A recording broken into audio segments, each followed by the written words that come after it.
د قرآن کریم د ترجمې 72 درس سورة البقره 200 آیات. اعوذ بالله من الشیطان الرجیم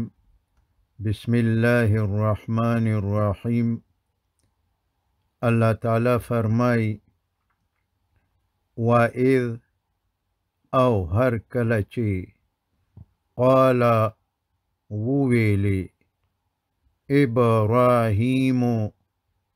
ابراهیم علیه السلام ربی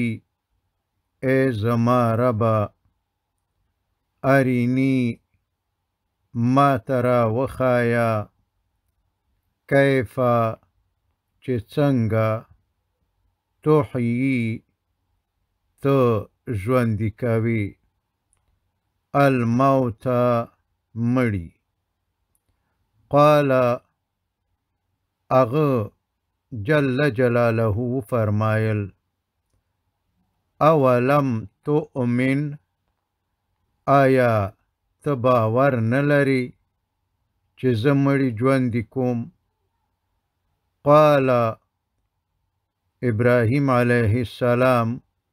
وویلی بلا ولنا یا الله زه باور لرم چې ته مړی ژوندی کوې، ولکن مگر لیطمئن قلبی د دې دپاره چې زړه مې مطمئن شي. قال اللہ تعالی و فرمایل فخذ نو ونیسا اربعتن څلور من الطیر د مرغانونا فسرهن الیکا بیا اغوی د خپل ځان سره د بلدولو نه وروسته ټوټې ټوټې کا. ثم بیا اجعل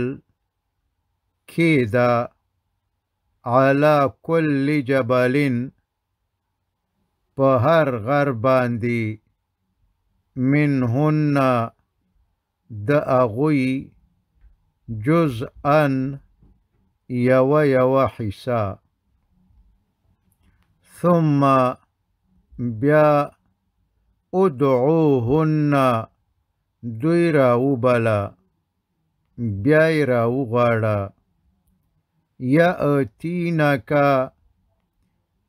یأتینکا نو اغوی برازی تاتا سعین پا منڈو وعلم او پوشا انا چه بیشکا اللہ تعالی عزیز دیر غالب حکیم او حکیم دے. او اللہ تعالی فرمائی مثل الذین د آغو خلق مثال ينفقون چه اغوی لگوی اموالهم مالون خپل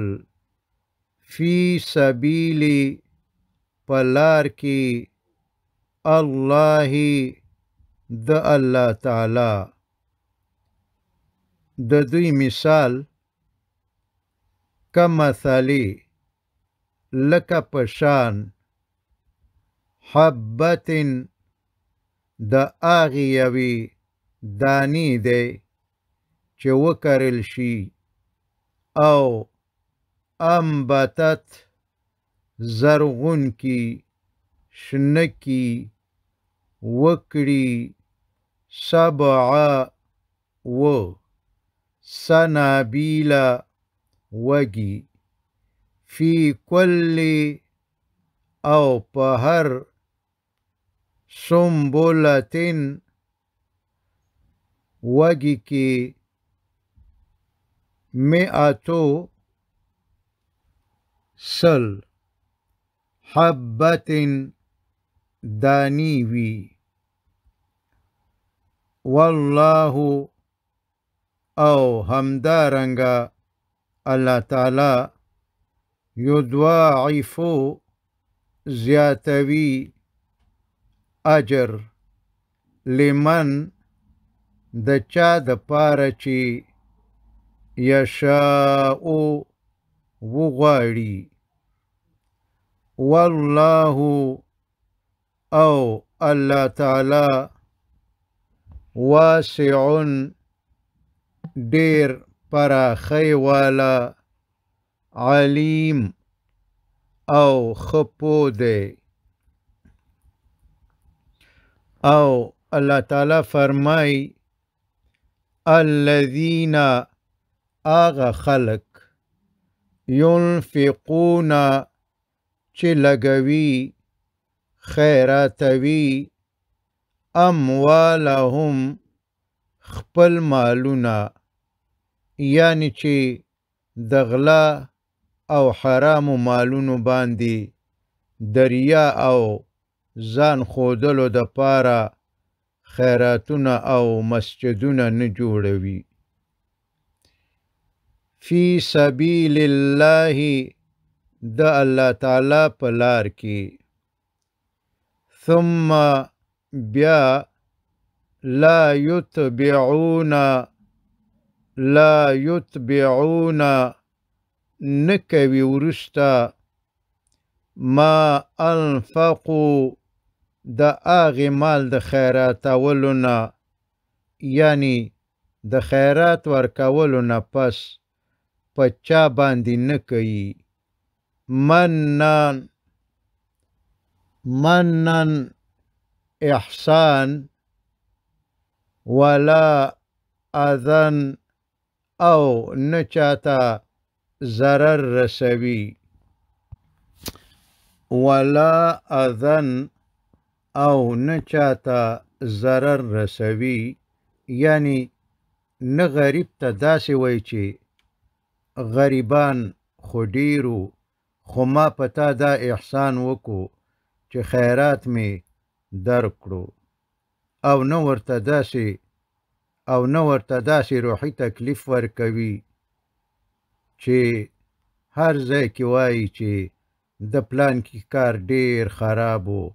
او ما ورسره دومره کومک وکو او یا د